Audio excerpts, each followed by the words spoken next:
Berisamaadkii dalku waxa uu lahaa xarumo ay maamusho dawladdu oo si heer sare ah looga heli jiray tababar iyo xirfad shaqo intaba oo farsamada gacantu ay kow ka tahay. Markii ay burburtay dawladdii Soomaaliyeed waxa iyana si gaar ahaaneed loo adeegsaday xarumihii farsamada gacanta oo halkaas waxa ka baxday kobacii farsamada gacanta ee Soomaaliya.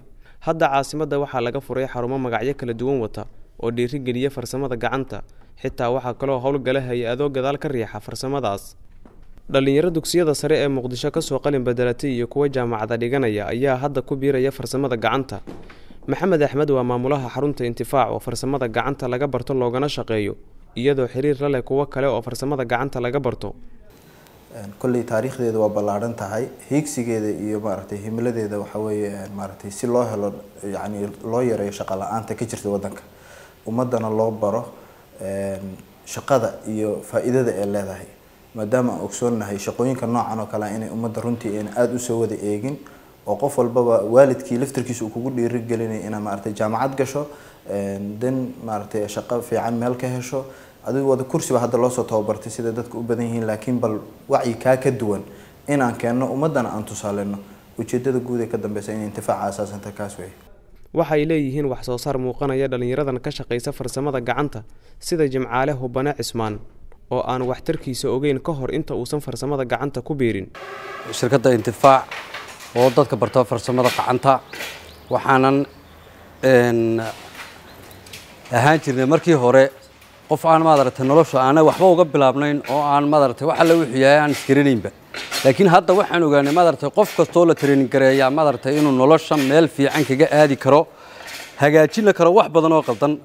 maadaama maanta wadankeenu u baahan yahay dib u dhis una si qurux badan u socdo, dadkiina magaalada caasimadda aad loo soo dhisayo, waxaana anagu dadka loogu talagalay loo carbiyay inay dhisaan. maasha Allah wax badan waa qabanay, waxa kamid ah daaqadaha aluminiumka, albaabada, gleedinka, everything oo lagu sharaxo aqal oo la hoos yimaada aluminiumka. alxamdulillah waa ku shaqeystaa. mid kasta oo kamid ah dhalinyarada farsamada gacanta bartay waxa uu qabaa kalsooni ah in shaqo la'aan uusan noqon doonin abid. ninkii farsamada gacanta barto gacantiisa waa hodan, asaa dhiman kara ma godow la geli kara ma baaba'ayso. shaqada meel walba oo tago, gobol, tuulo, magaalo, caasimad, meel walba oo tago. xornimadii ka hor dawladihii guumeystay Soomaaliya ayuu qabaa Maxamed Axmed oo ah maamulaha xarunta Intifaac oo farsamada gacanta laga barto loogana shaqeeyo inuu ceeb ka dhigay, taasina ay keentay dib u dhaca farsamada gacanta ku yimid Soomaaliya. marka dhanka farsamada la yiraahdo saan hore kuugu sheegay, farsamada bariga hore waa la kala qaybiyay, guumeystaha aan u maleynay waliba inuu ka dambeeyay arinta iyada ah. sababtoo ah dadka qaar baa leeyahay farsamada noocaas waa ku shaqeeyaan oo ummadii kala qoqob baa lagu sameeyay. wasiirka shaqada iyo arrimaha bulshada ee dawladda Soomaaliya Saalax Axmed Jaamac ayaa sheegay in loo baahan yahay xirfadlayaal ka qayb qaata wax soo saarka dalka. awalan waxa laga maarmaana in la helo tababaro xirfadlayaal tababaraya shaqaalaha caadiga markaynu ka hadlayno Soomaaliya. xirfadahaasina waa inay ahaadaan kuwa ku aadan meelaha wax soo saarka leh ee shaqooyin fara badan laga abuuri karo. magaalada haddaad inan yar iyo gabadh yar uba wareysato waxay ku oranayaan waxaan ahay BA Bachelor of Arts ama Business Administration. waxaad moodaa in dhammaan dadku ay rabaan inay agaasimo ka wada bilaabaan. goobihii dawladdu ay lahayd ee farsamada gacanta lagu baran jiray ayaa hadda gacanta u galay shakhsiyaad hadda dana gooniya ka samaysta.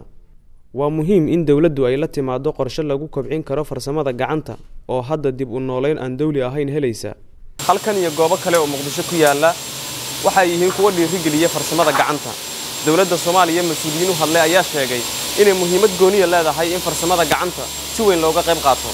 gaar ahaan wasaaradda shaqada iyo shaqaalaha wasiirku waxa uu sheegay in loo baahan yahay sida ugu horeysa ee farsamada gacanta loo hagaajin karo iyadoo taa laga duulayo. halkan iyo goobo kale oo la mid ah Muqdisho ku yaala ayaa ah kuwa dhiirigelinaya farsamada gacanta inay dadku ku shaqeystaan. Cali Aadan Muumin, Goobjoog, Muqdisho.